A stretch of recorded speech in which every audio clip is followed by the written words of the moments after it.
Hi, I'm Mark Pruitt. Welcome to the CB&Q in Wyoming.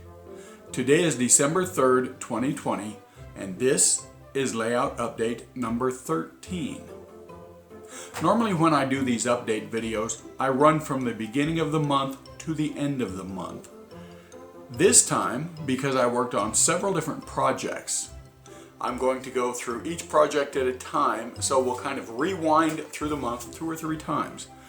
That seems to be a little bit better way to make sense and not be quite so chopped up as I jumped from project to project. So let's get started. At the end of last month's update, the icing tracks at Casper had just been finished. We'll pick up from there with the beginning of the icing platform build.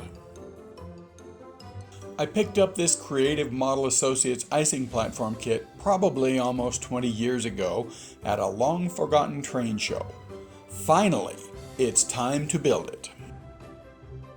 Inside the box was a rather intimidating collection of sprues with what looked like about a bazillion parts attached. Holy cow!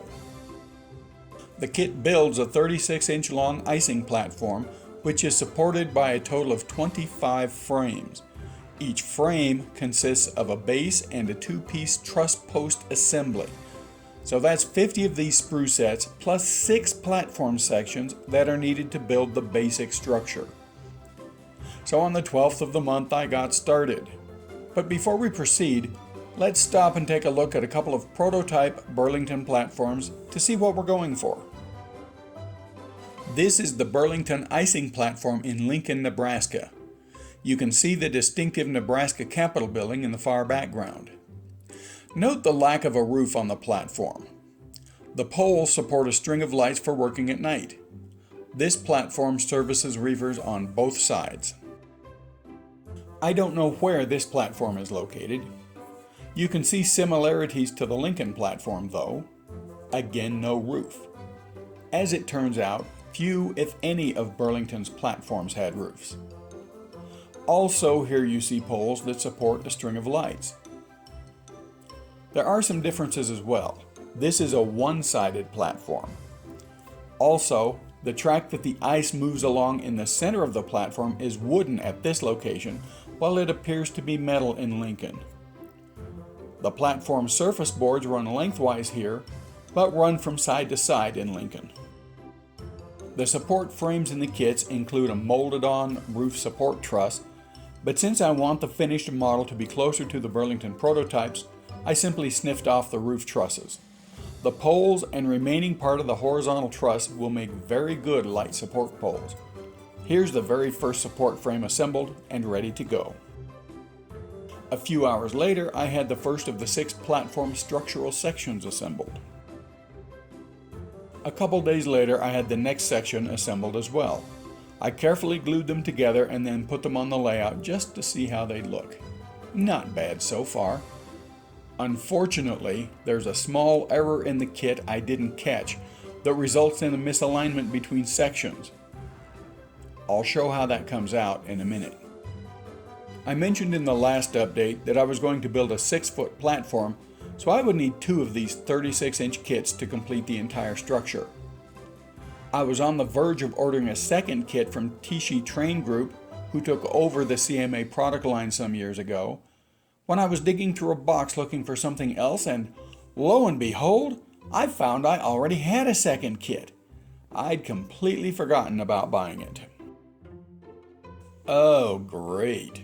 I thought the first kit looked daunting, and now I had 2 of them to complete. I continued with assembly of the first kit, and on November 22nd, I had the superstructure finished. Here it is on the workbench. Keep in mind this is only the start. It needs to be painted, doors need to be added, wires strung, and nano LEDs added, and so on. I placed the finished assembly on the layout, and when I sighted down it, I discovered the problem with the kit. The platform ends are not square with each other. They're at a very slight angle. It isn't enough to notice between 2 sections, but with all 6 put together, a slight curve becomes apparent. By the time I noticed, The glue was fully set and there was no way to disassemble the sections to compensate for the error. Ouch! With no good way to fix the first kit, I pressed on with the second. I was careful with that kit to assemble the sections together with a slight adjustment to eliminate the curvature.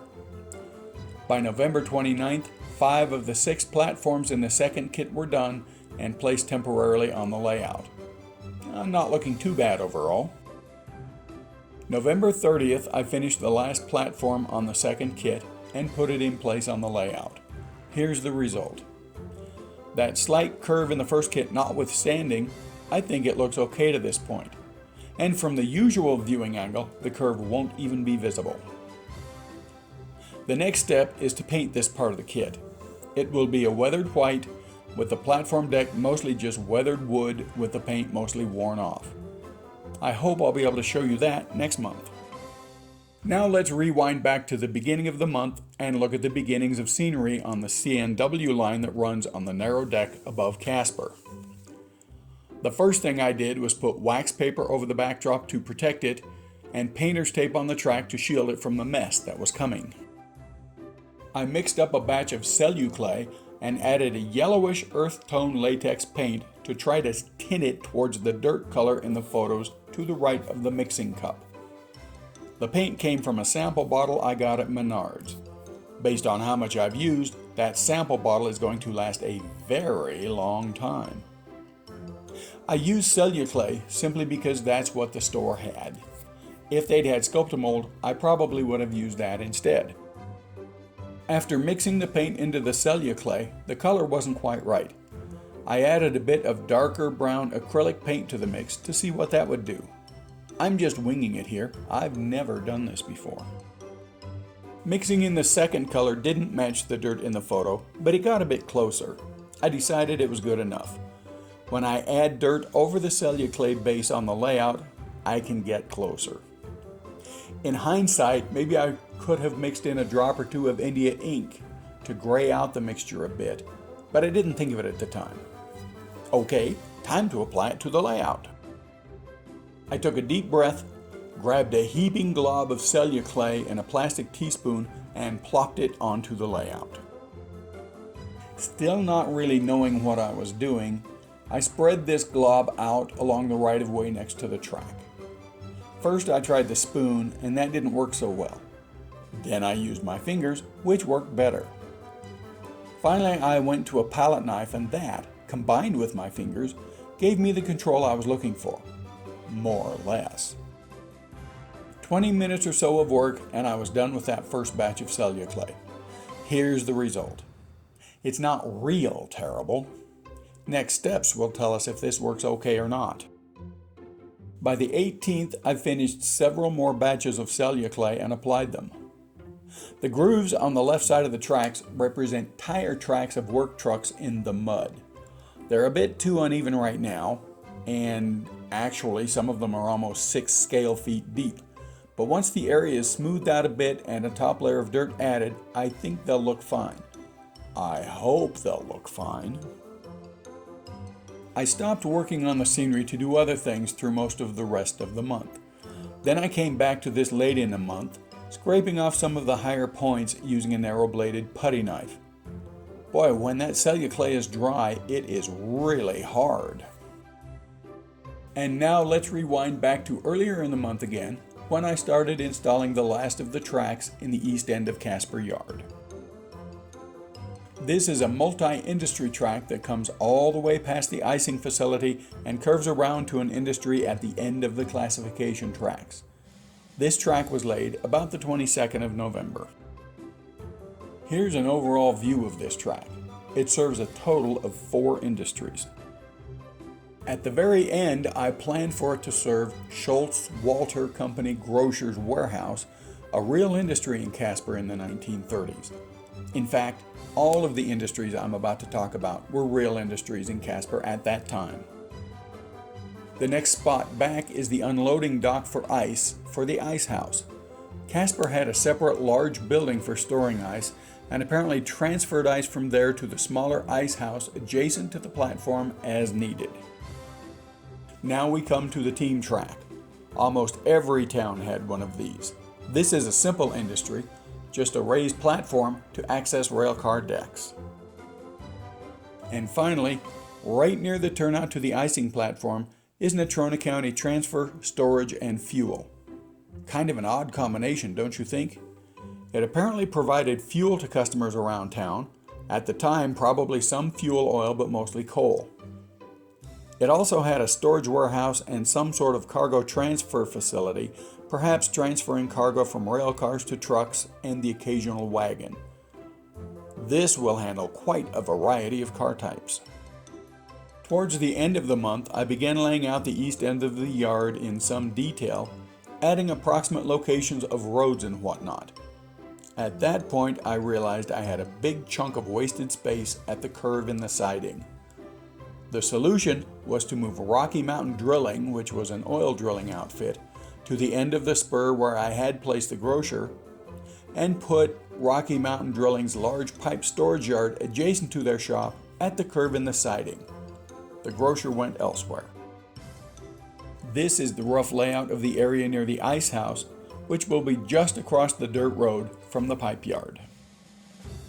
After I laid out the east end of the yard, I went to the west end to prepare for the industries there. First order of business was to deal with this section of ramp and main line that was left over from the previous layout. On this layout, the main line heads the opposite direction along the wall from the roundhouse, so this had to go. An hour's work gave me this. The main line was cut back out of sight behind the roundhouse, where it will begin to curve the opposite direction. Now just a bit of cleanup and I could start adding the cork sheets for the trackage and industries on this end of the yard. Just a couple of days ago, I glued down the first sheet of cork and weighted it down for the glue to dry. I wonder if a spray adhesive might be easier to work with than diluted carpenter's glue to do this. And this morning, December 3rd, I removed all the weights from the cork sheet. This is what I have now, a 4 feet long by 20 inch wide sheet, all ready to have tracks and industries added. I have about another 4.5 feet needing cork behind the roundhouse, then I can start adding the industry track in earnest. Speaking of the industry layout in Casper, here's the current arrangement for the west end of the yard. You can see here where the grocer's was moved at the upper right of the frame. And here's the arrangement of the west end of the yard. I'm going to need to build 2 or 3 more turnouts to complete the track in this area. The standard oil racks will be about the same length, 6 feet, as the icing platform. Switching all these industries, including the 2 large ones, will make Casper a real hotspot of activity once operations start on the layout. One last thing for the month. In last month's update, I mentioned that I would need a lot more reefers to justify the big icing platform in Casper. To my great surprise and delight, a member of the Model Railroad forums named Dave, whose forum handle is HON30Critter, sent me these 4 reefers out of the kindness of his heart. He had no use for them on his layout, so he kindly gave them to me. Thanks, Dave! Here are 3 of the 4 cars on the icing tracks, with sprung trucks and light weathering added. And that's it. Sorry for the length of the update. That's 2 months in a row of long ones. I prefer to keep them to 5 to 10 minutes, and will make sure the next one is within that time frame. Remember to check out my website for more on this and previous layouts, plus some rail fanning and other train-related stuff. The web address is www.thecb and is spelled out, QinWyoming.com, just what you see on the screen. Thanks for watching. Stay healthy, stay safe, and I'll see you next month.